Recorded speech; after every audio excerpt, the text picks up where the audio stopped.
We are delighted. We are delighted to have John Morgenstern, the Copyright and Scholarly Communications Librarian from Emory University, Jeff Gallant, the Program Director, Affordable Learning Georgia, Ellan Jenkinson, Member Engagement and Training Librarian, Partnership among South Carolina Academic Libraries, BJ Robinson, Director, University of North Georgia Press, and Yang Wu, Open Education Resources Librarian, Clemson University.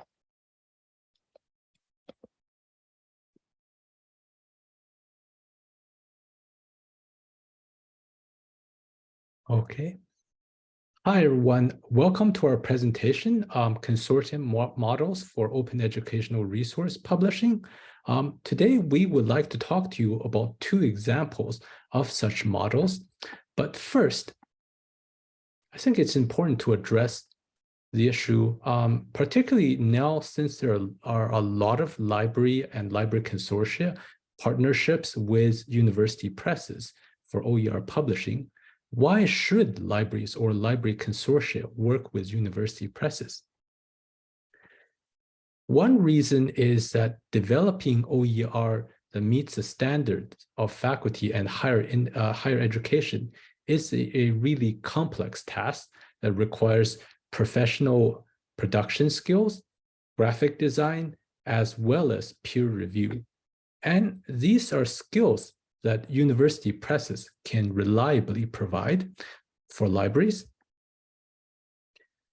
When an OER is published, there's also the issue of how to promote and disseminate it. Well, academic libraries and consortia have traditionally been very active in promoting OER. They have networks of outreach, and they are also viewed as reliable source of information and providers of reliable information on many campuses. So they can play a big role to promote OER textbooks that are produced by university presses. As well, there's the issue of deciding what OER to produce. Since OER is about addressing student textbook costs, there is a concern with producing OER that are particularly well suited to saving students textbook costs or addressing the educational concerns of high impact curricular areas, subjects, etc. Well, academic libraries work with many colleges and departments. They're on university-wide committees, and they also are involved in assessment. So they can work with campus partners to determine what are really high impact areas to develop OER in. Also, academic library consortia also have good relationships, often with state coordinating bodies for higher education, and they can work with these to identify the right areas to produce OER in as well. Lastly, developing professional quality OER textbooks is very expensive. There are a lot of costs involved. Only by working together, libraries, library consortia, and university presses can have really the funding to create and sustain such ventures. With this said, we will talk about our case studies. And I turn to you, I guess, Jeff, we'll start with you. Yeah, I think we're going to start with BJ on the next slide. Okay, I think you go one more slide with some of my bullets. Slide 7. Thank you. Thank you for inviting us. In 2011, the University of North Georgia Press was invited by the University System of Georgia Board of Regents to develop a proof of concept Open U.S. History 1 textbook for USG's eCore. They approached us because we had recently been awarded a National Endowment for the Humanities Digital Startup Grant to research peer review processes for electronic texts. We'd also just published our first low-cost textbook, The Basics of American Government. The project goals met joint goals to support student success, in our case, by providing high-quality, no-cost or low-cost open textbooks, and encourage future open textbook development, particularly by providing professional development FAR support for faculty. Next slide, please. For this project, we were to develop a model for UNG Press, BOR, and USG faculty including teams of eCore course and instructional designers, and assigned eCore faculty authors to produce open textbooks for use in other courses, identify tactical and logistical limitations, and in consultation with the BOR, suggest alternative solutions, disseminate information about the open textbook and project through faculty workshops, conferences, and seminars, and publicize the new textbook primarily via our catalogs and exhibits, provide a functional process and method for providing low-cost, at-cost print copies on demand, which involved lengthy contract reviews before our establishing an account with our printer and distributor Lightning Source, and provide procedures and guidelines for revising completed projects, which has become increasingly necessary due to new additions and updates and maintaining active web links. Next slide, please. The project evolved in 2016 to our working with Affordable Learning Georgia and Galileo on an open source e-textbook initiative, with our providing core-focused OERs for purchase and or leasing of our textbooks, for example, on world history, art, music, poli-sci, Comp 1, and more, and implementing our UNG Press BOR USG faculty model for developing new OERs and modifying available OERs, both at an accelerated rate, optimally in one fiscal year, to make them turnkey ready for instructional use. That model included traditional press work like developmental line and copy editing and peer review, following Association of University Presses peer review best practices and oversight, and providing support letters for peer-reviewed publication credit, copyright review, production with ADA compliance, technical platforms delivery and support, and print copy options. Next slide, please, and on to Jeff. Thank you. Thank you, BJ. So how did this all work between the UNG Press and ALG? Well, there's a few things in between the UNG Press creating a resource and ALG funding it. So we needed to make sure that anything we did was in service of our USG students, our University System of Georgia students immediately. And in order to do that, we needed to make sure that there was a use case for any of these open textbooks immediately. So what was great about this was that eCore, which is a core curriculum online program to make core curriculum courses both affordable and available for all USG students, they wanted to go completely OER. One of the people in eCore, Marie Lassiter, who was an instructional designer that went in between the system office and the eCore offices quite a bit. She really worked towards making sure that everything that was created by our state funds for eCore was being shared out. And in that same vein, she wanted to make an entirely new open textbook to fill in those OER subject gaps. So she went to the UNG Press and asked BJ about that. And then she went to Affordable Learning Georgia because, hey, we want to make sure that there are as many OER covering the most enrolled subjects and the most enrolled courses in our system.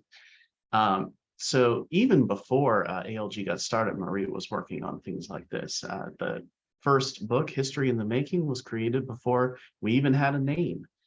And then not just eCore got involved. They became a larger organization called eCampus that had an online major program that was done by a consortium of schools within our university system. And they had an organizational leadership major that had quite a few courses where they weren't sure if they were OER there or not. They did a gap analysis and determined that 9 courses did not have comprehensive open educational resources for them. So we, through a service level agreement with both the UNG Press and with the organization eCampus, brought everybody together to create a series of textbooks to serve that purpose, to fill in all the gaps. 9 open textbooks.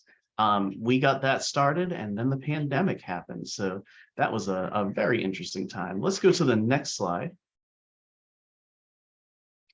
Not only did we have this formal partnership, but we also knew that the UNG Press was there with expert knowledge on creating open textbooks, and faculty wanted to create open textbooks sometimes, but didn't really know how to get started.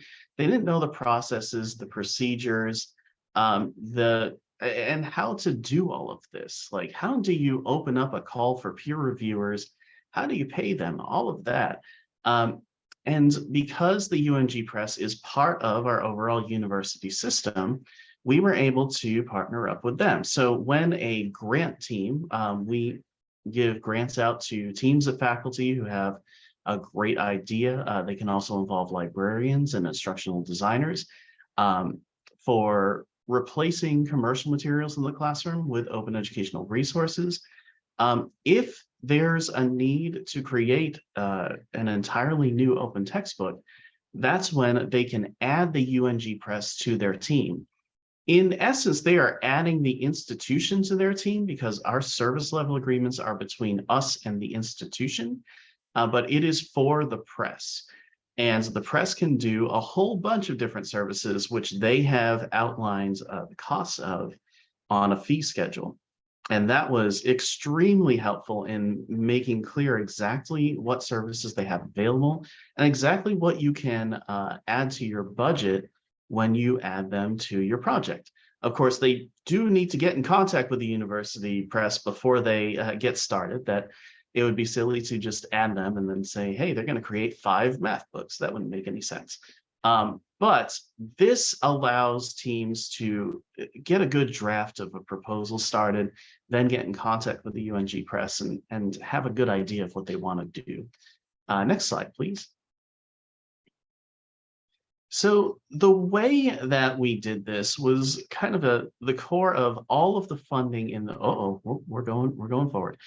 Yeah, so all of the funding that we use to create open textbooks isn't just there to create them, put them out there and hope that someone uses them. Whenever we are funding a project between us and the UNG Press, there is a use case to it. Someone is already going to be implementing that textbook within the course. In the case of our organizational leadership partnership, we had various phases from faculty at eCampus creating the online materials to just use and make sure that students do not have to pay for them at first within the LMS, because that was the easiest thing, the minimum viable product. Then the UNG Press would come in and run developmental edits. Then the authors and the instructional designers at eCampus would make revisions based on those developmental edits. Then we wound up with an edited LMS product. Then we had a peer review run. And once again, this is done through the standards of the Association of University Presses. So that has, it's been really easy to point folks in the direction of those standards whenever anyone asks, so what exactly are you doing for peer review on textbooks? You know, you can be greeted with skepticism or intrigue or both, and you can point right to it. So thank you so much to those folks. And then you wind up with peer-reviewed materials, but then you got to do the revisions for those. So then you have the faculty getting together to make another set of revisions. And now you have at least double-blind peer-reviewed digital materials that are free within eCampus, but those are not open yet. They're not shared. They're not considered an open textbook. So from there, the UNG Press takes those digital materials and then goes through the rest of the processes like copy editing, copyright management and graphic design, and creates open textbooks from those digital materials. So the funds at first led to the creation of materials that were immediately put into a class, saving students money right away. And as we moved along, we were able to make those materials openly available in a really cool format. Thanks so much to the UNG Press. So yeah, whenever we do this, we make sure that we're not just going to result in a thing, but also it's going to make an impact immediately. So that's one of the reasons why this funding is easily justifiable and can be replicated over time, is that there's always an implementation behind it. Okay, next slide. Now, of course, with a program like this that had a pilot all the way in 2011, there were barriers that we encountered. So one of the big things is that, let's say you have a 9 open textbook project. That's quite ambitious. You've got maybe 3 or 4 faculty, maybe 5, maybe 6 working on one open textbook. They are all going to have different ways of speaking, kind of a different tone in their writing. They may have differing opinions on exactly how they're going to teach the course. The instructional designers can mediate that as project managers, but what if you also need a subject matter expert to kind of mediate the text itself? Well, the UNG Press and eCampus and us, we all got together for a check-in on how everything was going, and we voiced these concerns about, yes, we can manage the projects ourselves, but we can't manage the subject-specific text ourselves, right? So the UNG Press thought of a good idea: have an editor-in-chief for each one.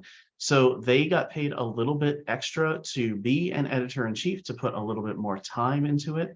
They became the authority of sorts on exactly how this was going to be written, on the style, on the content. So they worked in conjunction with the folks who were already managing the project, both the instructional designers on the eCampus side and the UNG Press running the many different edits and revision processes over on the other side. So this kept things consistent and had a good amount of project management to it. So that's one thing you got to think about, is that when you do a project like this, yes, you as a university press administrator or as a librarian in partnership with them can manage a project like this. That's great, but you may need another layer of it when it comes to subject matter expertise. Another thing is accessibility. When the UNG Press first got started, when Marie came to them and said, hey, let's make this US History 1 text, they created it in conjunction with guidelines that were given to us by the accessibility organization within the University System of Georgia. I mean, it's cool that we have one. I love that we have what was known back then as AMAC and now is known as CIDI. It is now based in Georgia Tech, but it's still a USG organization. They were able to create accessible PDFs. They were using InDesign. They were using the tools that they had available to them to make them readable to screen readers. But accessibility, as it says on the slide here, is not just one set of rules for compliance. It really is a spectrum. So now when we are trying to get a new text created, as part of the plan, we have the text being created in a structured way. Right now, it's being created in Word so that we can ingest it into our platform, Manifold. I've got a link to one of the UNG Press texts in there. And that structured text in kind of a universal design proof of concept isn't just accessible, but it's also navigable to everyone, because those headings become the chapters. The H1s are the big ones, like you could have a whole unit there. The H2s would be the chapters. The H3s would be the subchapters. There are some technical issues on converting those subchapters. So some of the early UNG Press texts right now may not show the subchapters in the same way in these types of things, but they are at least navigable by the major H1s, by the major headings. And yeah, platforms really matter here. So we have an ingestion platform in Manifolds. We also have a traditional repository, a digital commons repository. We can keep static files at a pretty high file size. The ingestion platform cannot really process something that's over about 100 megabytes. So if you've got a lot of high quality images, a ton of text, you're going to wind up putting things in parts in order for it to be readable. And that's why you can see on ours, there's part 1, 2, and 3. So there's a whole bunch to deal with when you have not just compliance with ADA or compliance with Section 508, but you're also, you have more universal design ideas that allow more functionality on the front end for anyone who's going to be reading it. So yeah, you've got project management to look at, accessibility to look at, and of course, we did not wind up with this problem so much because we had an implementation ready to go, but there is a scarcity of funding out there that makes it challenging. Without all of these connections between everyone within one organization, this one university system that can bring in the press and can bring in eCampus, and we have one set of students that we serve, and we have one budget that we can fund, it's a lot harder to get that. But there is a team who is starting to work on that over at Pascal, and we're going to be bringing that over to them for the next part of the presentation.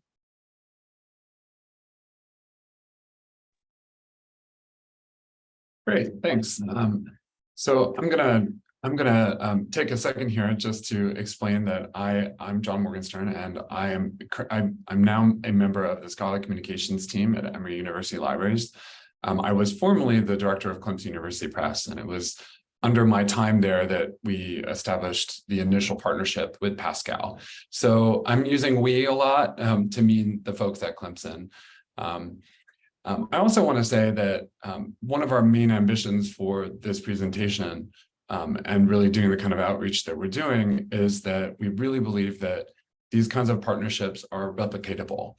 And the Clemson Pascal partnership is a fine example of how, in fact, these kinds of partnerships are replicatable, because these partnerships didn't happen at the same time. The Clemson University Press partnership is largely modeled on the University of North Georgia Press and Affordable Learning Georgia partnership. Of course, South Carolina is a different state. The university and library system is structured differently. And so necessarily there had to be some recalibrations in thinking through, but I'm really grateful to my colleagues, Jeff and BJ, for their support and mentorship while thinking through how our system could work. So the history of the partnership, essentially, Clemson University Press submitted a grant to a microgrant program to support OER adoption and just trying to build up energy at institutions across the state as part of their affordable learning program. The grant reviewers ultimately recommended that this was a great project, but it was far too big for the parameters of the grant program. That prompted a conversation between Pascal and Clemson to think about how we might move further on a broader scale. At the same time, Clemson had successfully, my colleague Young is the lead PI, a former colleague, had been awarded a Department of Education grant to publish now 9 robotics OER. So it sort of had us already thinking about how we could publish OER. It had us thinking about, some of those things that Jeff was talking about, having another layer of expertise, right? No one at the press is an expert in robotics, right? And so how do you, that project team really allowed us to replicate and scale out. So ultimately, Clemson University Press made a pitch to the Pascal board, who approved funding, one-time funding to help get us going, and really think through. Part of that process was presentation and subsequent conversation was really to figure out how this partnership could best be structured. and why Clemson over any other member institution or any other press, right? And ultimately, Clemson University Press is the only press that University Press is part of the library organization. And so they're really uniquely, they're really uniquely positioned in order to contribute to Pascal's affordable learning program. Ultimately, we decided to create an imprint. And an imprint, many people have asked along the way, why an imprint? What is an imprint? What does that mean? And essentially what an imprint is a dedicated section of the publishing program. And the reason that we decided to do that is that we really wanted to co-brand between Clemson University Press and SCALE, the affordable learning, it's South Carolina affordable learning. We want to brand between Pascal and Clemson University Press to set aside this part of the publishing program to say, this is something that we're doing jointly. Next slide.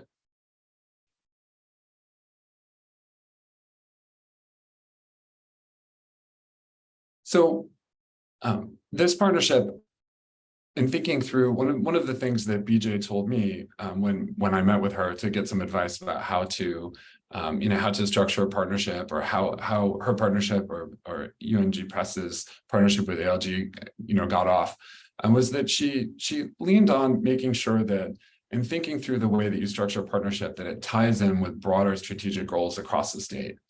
And at around that time, the South Carolina Commission for Higher Education had launched an initiative, 60 by 30 initiative, to respond to the South Carolina higher degree attainment rate, which was at 46.8%.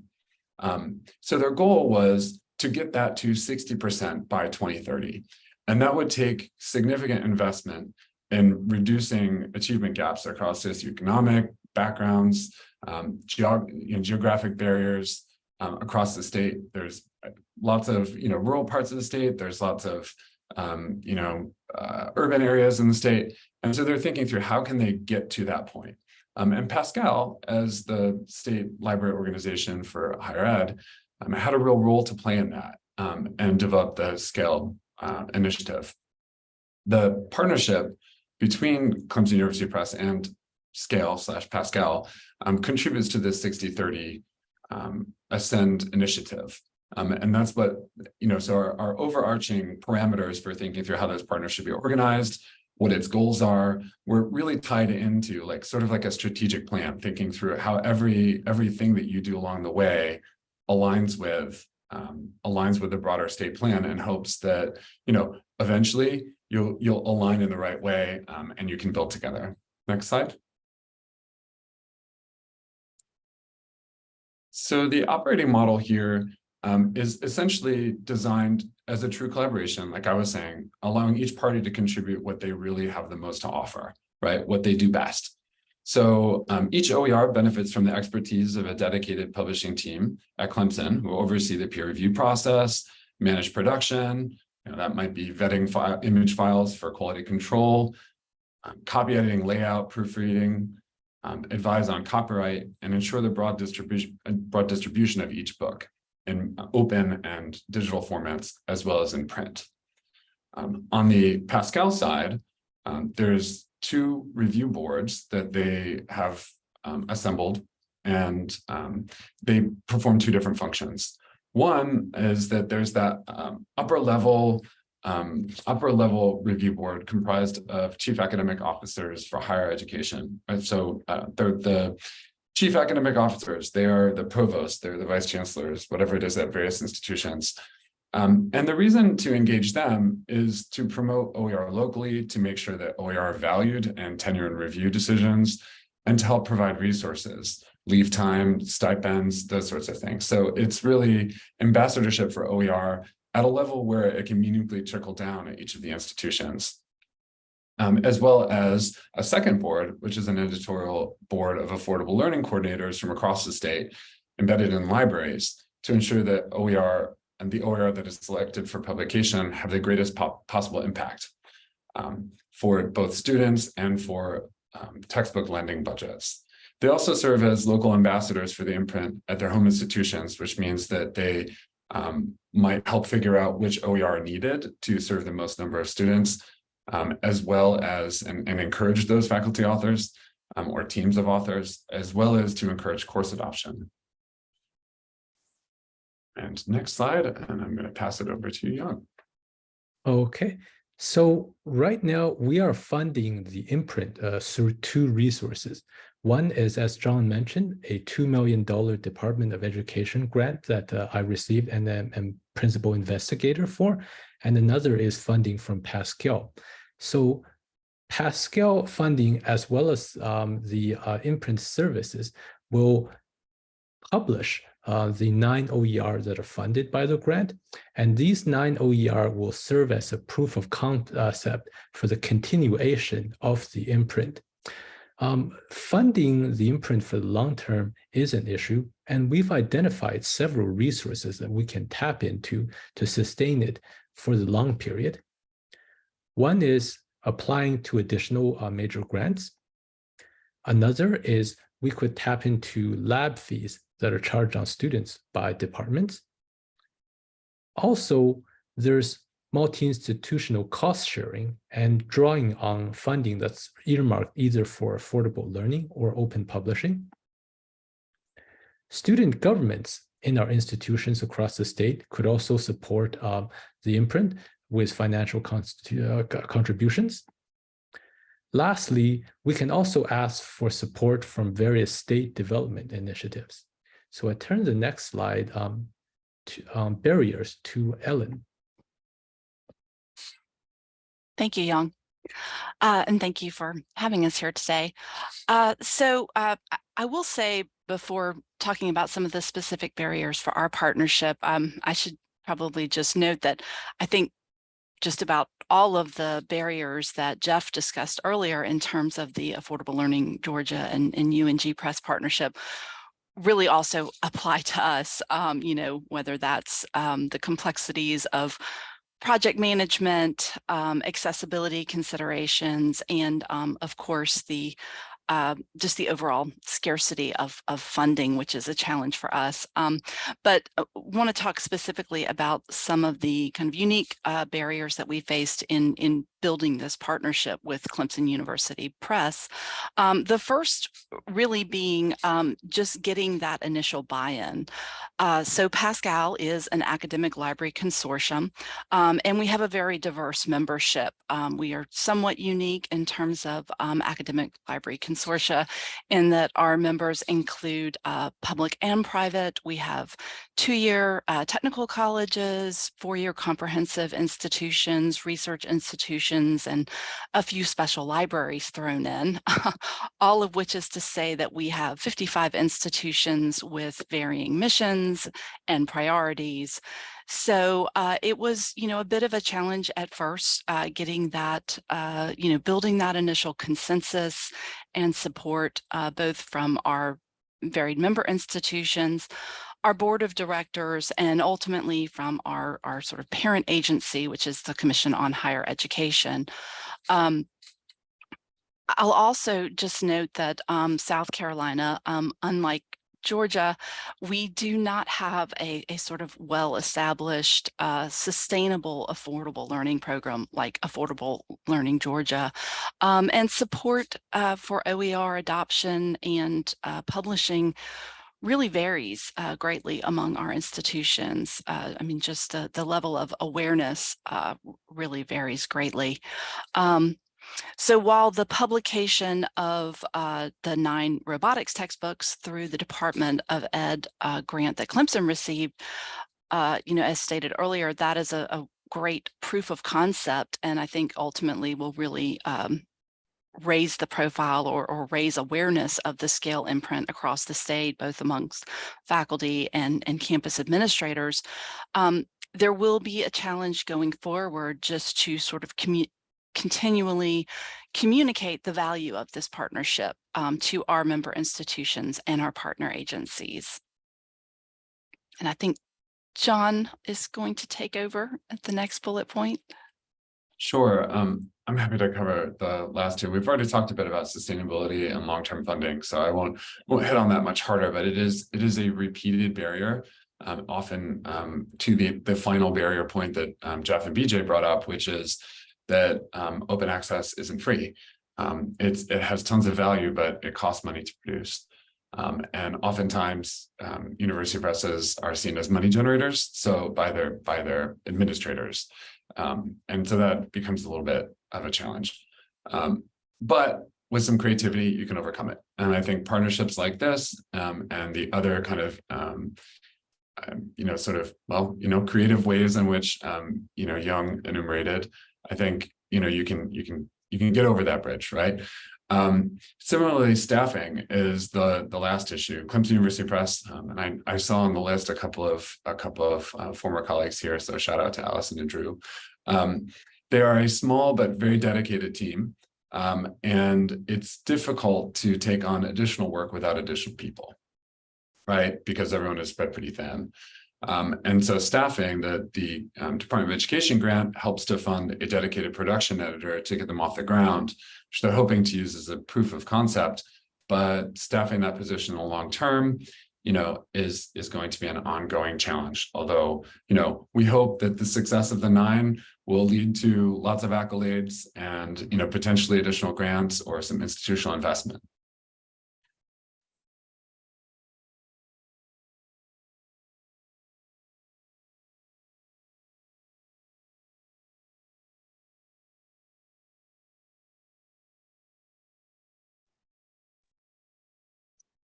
Okay. So these are really the big takeaways from the whole presentation. So the reason we have a little pause there is we're sort of all thinking through these things together. And so I'll just be a spokesperson here to kind of draw it out for the first one, and then somebody else can take the next.